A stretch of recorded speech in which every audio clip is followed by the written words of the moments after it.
An excuse we've heard for years is that UFO disclosure could cause economic collapse. Well, now it's popping up in the news. A former Bank of England analyst just sent a formal letter to the governor of the Bank of England warning him to prepare for total financial instability triggered by the United States confirming the existence of non-human intelligence. Let's just say the timing here is really interesting. In the last 2 years, we have seen SETI update their detection protocols for the first time in 15 years. The Vatican issued guidance on extraterrestrial contact. Congressional leaders are having meetings about UAPs. And now a Cambridge-educated financial analyst is warning central banks to prepare. Let's break down exactly what's going on. As always, I'm here to report the information without bias, and you can decide what to believe. You can find the sources in my detailed articles at ufonews.co, along with in the description box below. Hey followers, I'm Christina Gomez, and welcome to this episode of Daily UFO News Updates. So who's making this claim? Helen McCaw spent 10 years at the Bank of England as a senior analyst in financial security. Her job was to prepare for events that could impact the economy, and she just wrote to Governor Andrew Bailey urging him to prepare for a scenario that really sounds like something that just came out of a movie. In her letter, she states that the US government appears to be halfway through a multi-year process to declassify and disclose information on the existence of a technologically advanced non-human intelligence. She warned that if UAP proves to be of non-human origin, humanity may have to acknowledge the existence of a power or intelligence greater than any government with potentially unknown intentions. Her predictions are pretty specific.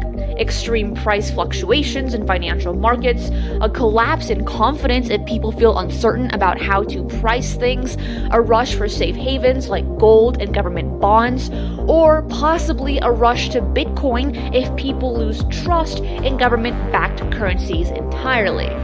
But has Bitcoin ever really been trusted? However, her worst-case scenario is very, very blunt. Within hours of a clear announcement, there will be total financial instability. Banks failing, payment systems collapsing, rioting because people cannot buy food or fuel. And this connects to a white paper she wrote in May of 2024 for the Soul Foundation, a policy group focused on preparing for a post-UAP world. In that report, she called on the Bank of England to raise UAP issues with the Financial Stability Board, as global regulator can include a disclosure scenario in their extreme stress testing alongside pandemics and cyber attacks.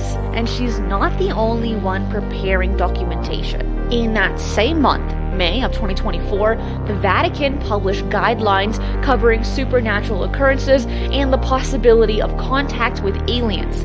The document advises bishops on how to respond to findings of an organic nature requiring scientific investigations. The interpretation is that the Vatican is positioning extraterrestrial life as being children of God. According to the Metro UK, the UK Department for Science, Innovation and Technology also issued an advisory report to the government on contact with aliens.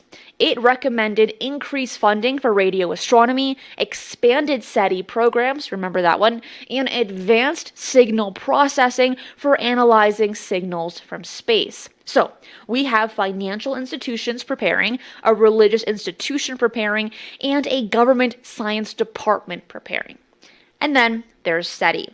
A few months ago, on October 21st, 2025, SETI released updated post-detection protocols. These defined procedures for handling confirmed detection of extraterrestrial techno-signatures.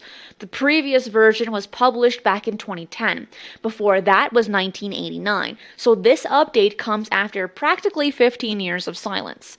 The old protocol focused on radio signals.